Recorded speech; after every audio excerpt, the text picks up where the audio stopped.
So, let you start, because you're the kicker, and I'm just the guest.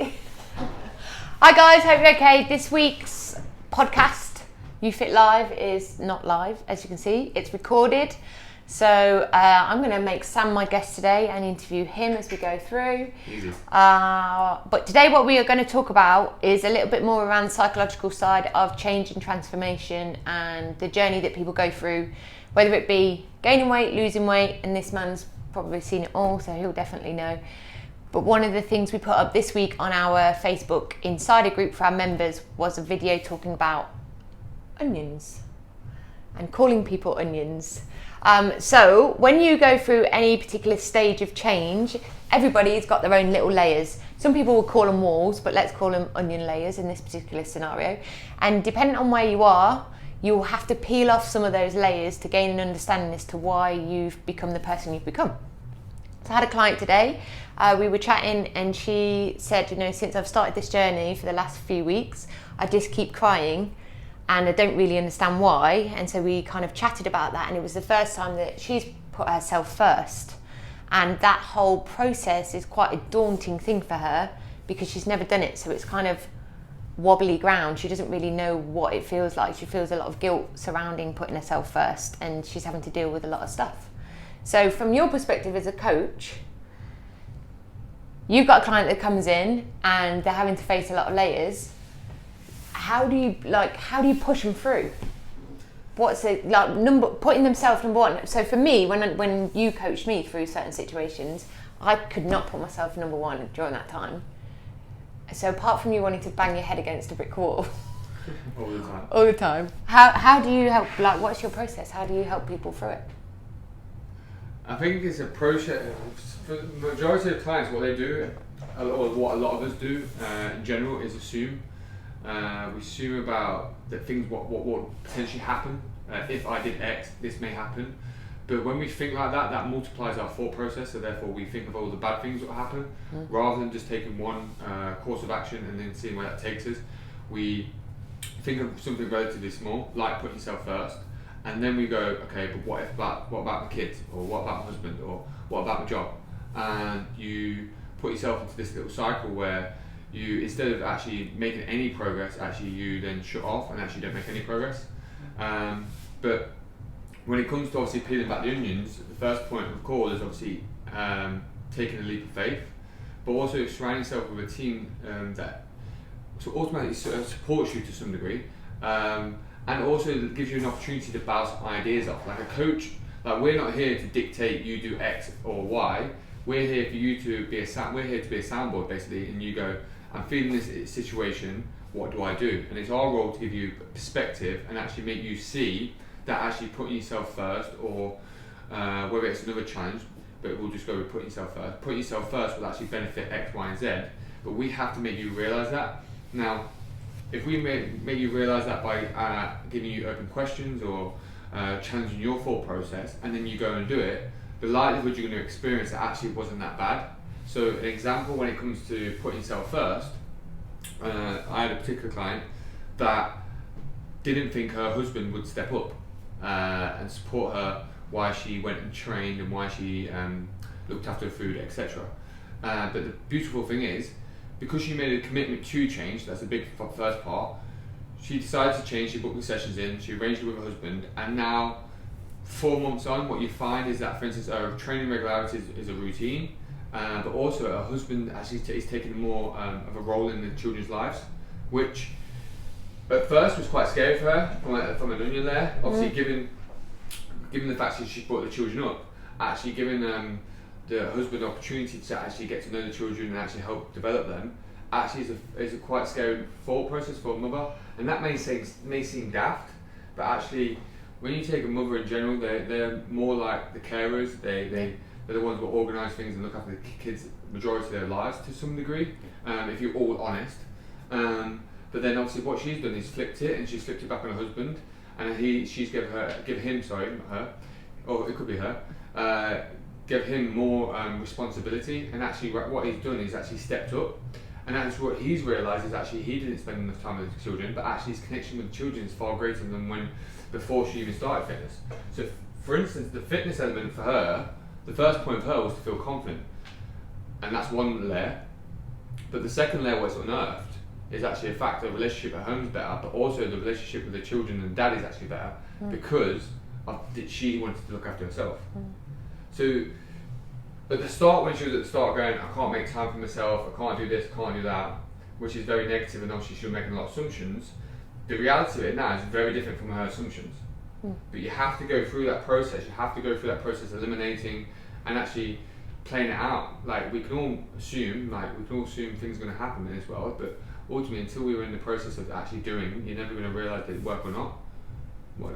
Yeah, no, I think actually one of the key things that's come out there is that form of communication, because actually she was a really strong person to be able to go and have that communication with her husband at some point. But for some people, it takes a long time to have the communication in the first place. So they've either got that low self-worth or self-esteem, and there's a fear around kind of what you were saying. What if I say this and it's the fear of the unknown? What response am I going to get? Yep. And so to be able to be, as coaches, those sounding boards where people can almost test the waters with us in that conversation and then be able to go home and have it is a really strong and powerful thing. And I think for a lot of, particularly the lady that I was talking to today, some of it is we kind of, especially social media, we kind of hide behind it. Our lives are all great, when actually we're just more and more losing touch with the art of communication, saying what you're thinking and feeling, which is where those layers come in, that it is about the thoughts and the feelings and what you're actually experiencing at the time. I think, yeah, definitely.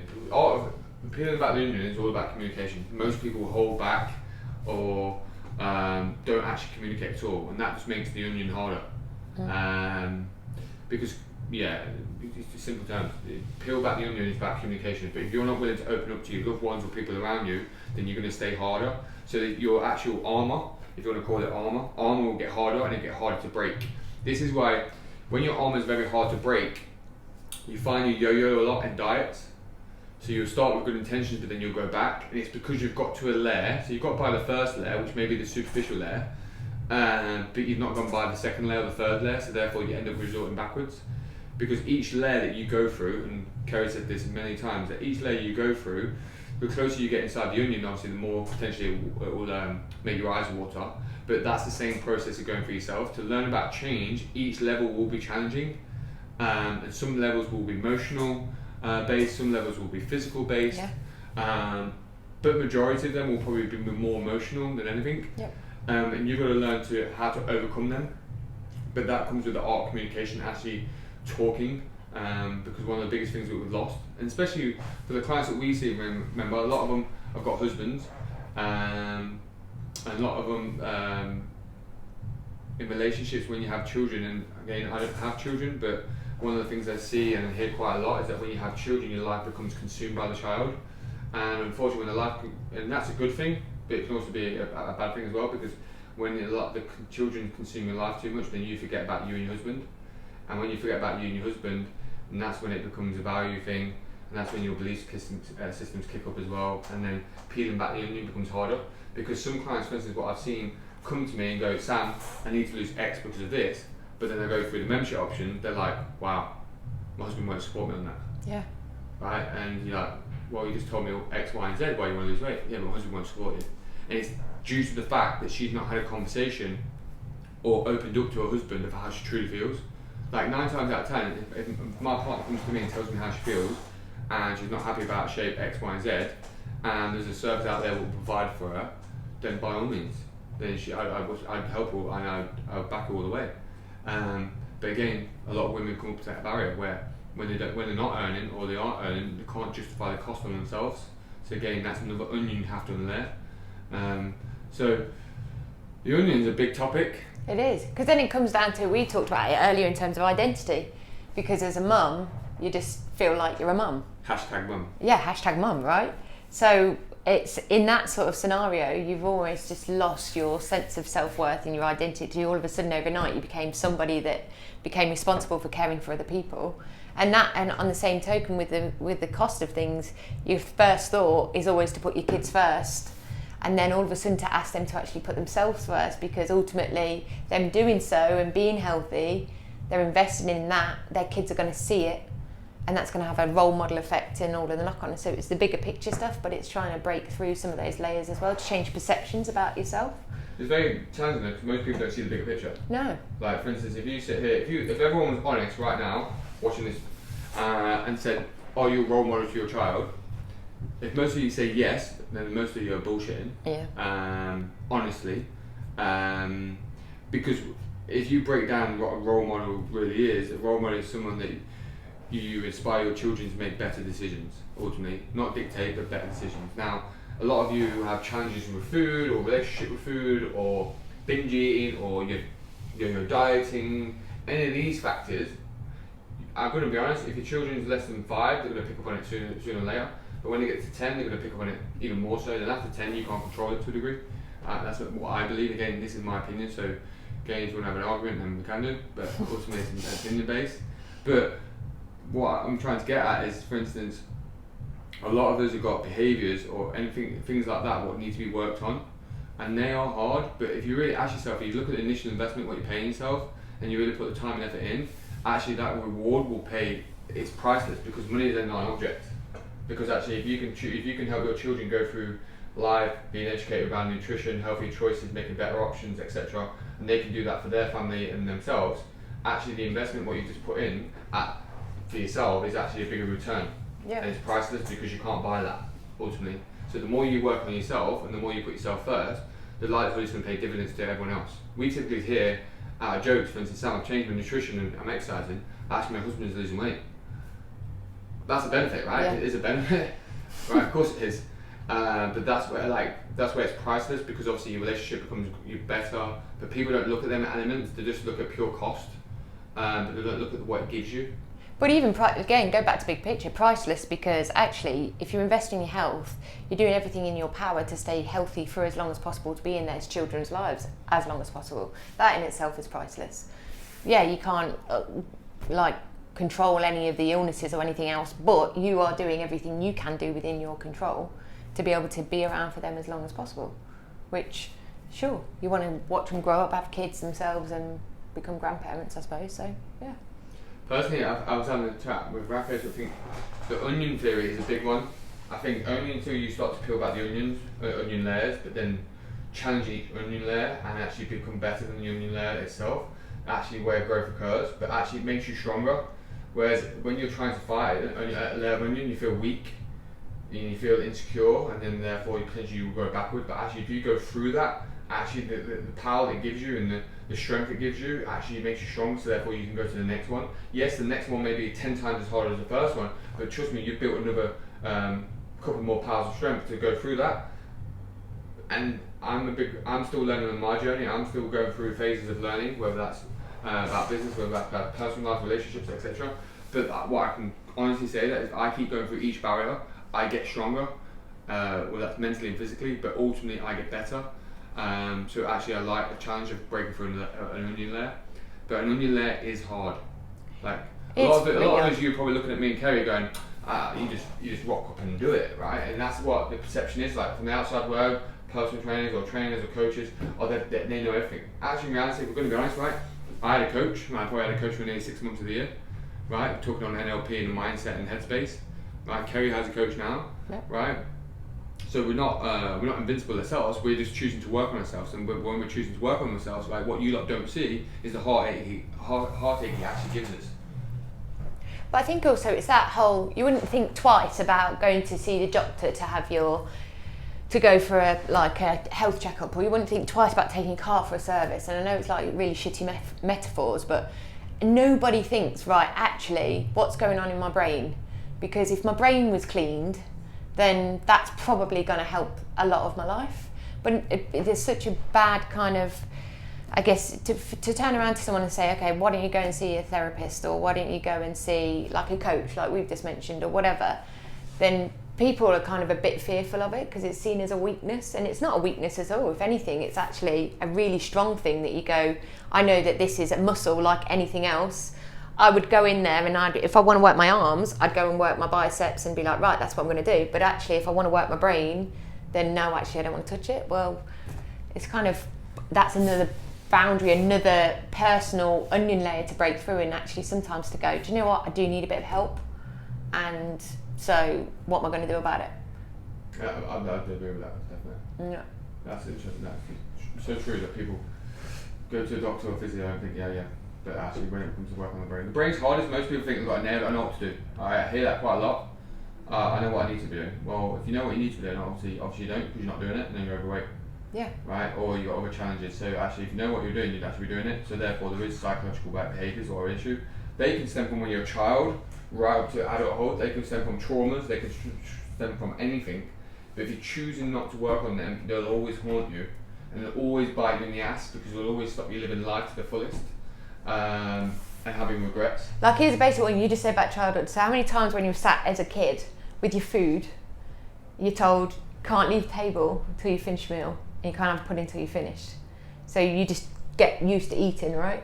And you just eat everything on the plate. So you totally lose contact with food, or you'll get told that someone's starving in the world and you need to finish all your food. And then that sort of scenario, we've now, for the rest of your generation, you sit there and you take it on, and then if you've had kids, you've passed it on to your kids without thinking, because it becomes sort of a mantra. Yeah, but you're thinking, if you take my mum when she said it, Yeah. it came from her mum. Yeah, exactly. Where did it come from her mum? Probably World War II and World War One. Yeah. Right? And as each generation's gone by, and think of generations, right? Food is more convenient, as my mum's age, she's not old, but food was more convenient then than it was previously, so therefore she shouldn't actually physically say to me, eat everything on your plate. Yeah. Right, because there's enough food. But actually, as adults, we still take that as we're being parented. Yeah. And we don't take for the fact that actually, no, I don't need that now, and I don't actually need to teach my kids it.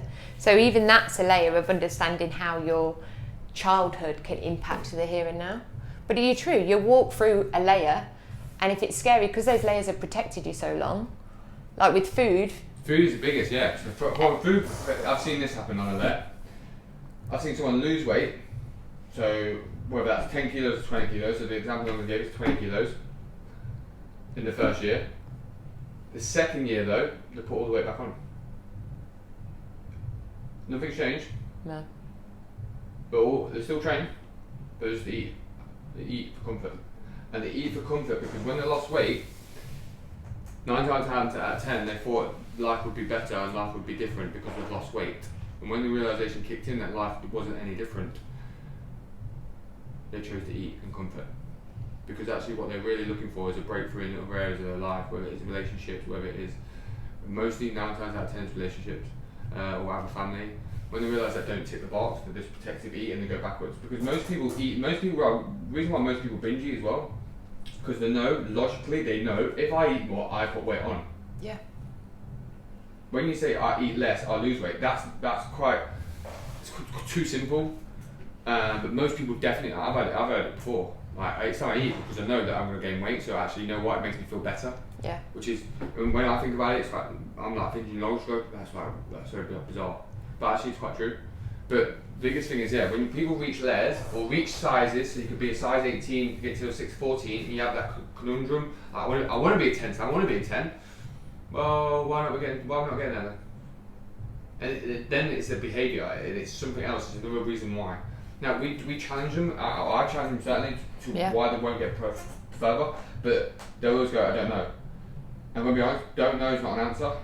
They do know the answer, and everyone knows the answer. It's whether they're willing to open up that onion to get to the answer, to unravel it. And if you're willing to unravel it, greatness is on the other side of it. But if you don't, then guess what? Be stuck in this mediocre position in the middle. And that's cool if you want to stay there. But if you want to really enjoy life to the fullest, you have to go through that onion, and you have to see what's on the other side of it. I've also seen people lose weight, and they meet someone, and that's why they met someone, they wanted to meet someone to lose weight, and they put all the weight back on.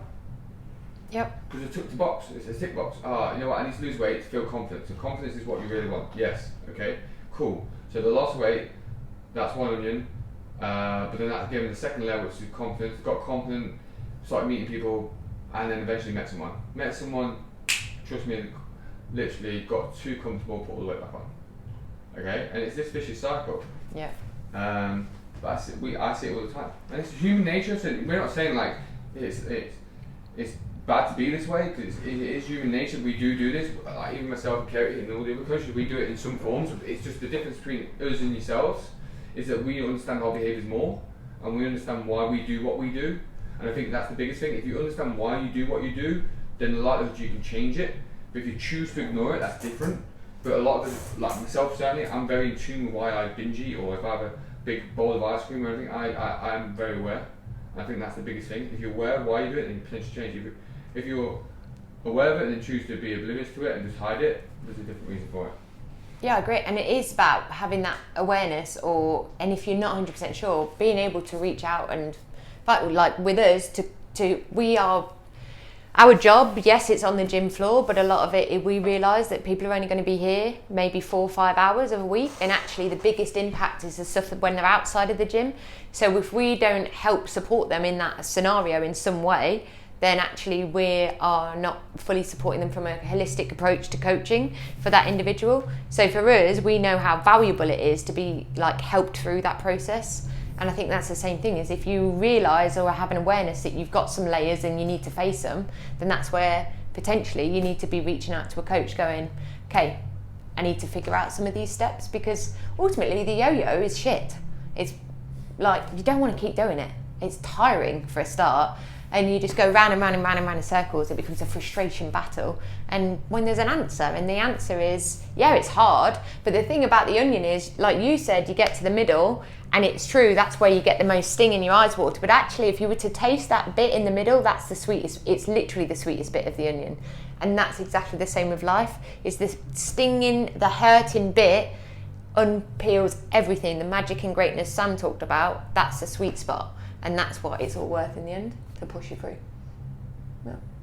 I agree. Anything else?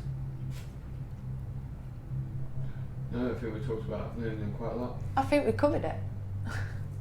So ask yourself a question: are you an onion or not? From just to finish off with, from me, I think if you're going to be honest, like the gym floor is important. Don't get me wrong, you have to train hard. Do.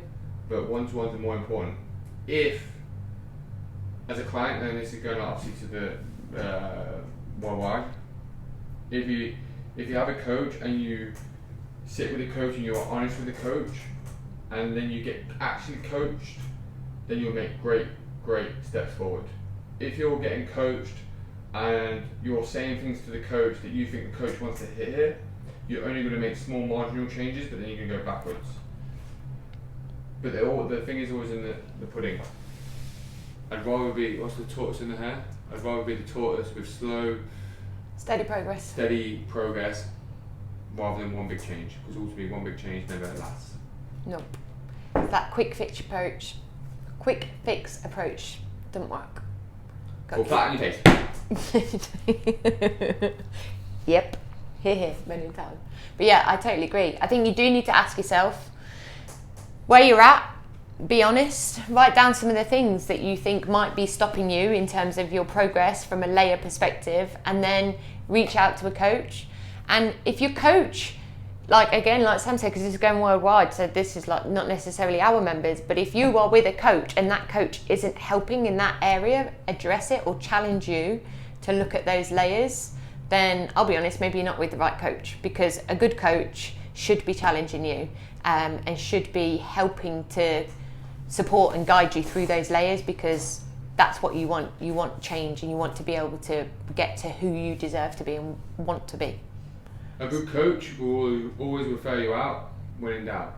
Yep. So if I've got an issue that I'm facing, whether with a client, whether it's regarding nutrition, nutritional behaviours or habits, for instance, and I feel that, for instance, out of my scope, then I'm always going to refer out. Now, if that client chooses to take my referral on board, that is a choice. And again, I've seen it before where I've given a recommendation and don't do it, because they really know, if they go and face it, it will be hard.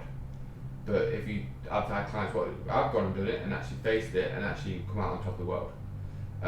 So yeah, if a coach can't see that or refer out when he actually physically needs help, or when he sees a client needs help, then you probably need to get a new coach, because all you're paying for there is his time, and that's training, rather than the holistic approach that we go for, where we have one-to-ones and we sit down and learn about you as a person and where you're at currently headspace-wise, because we appreciate that you can't diet for 52 weeks a year.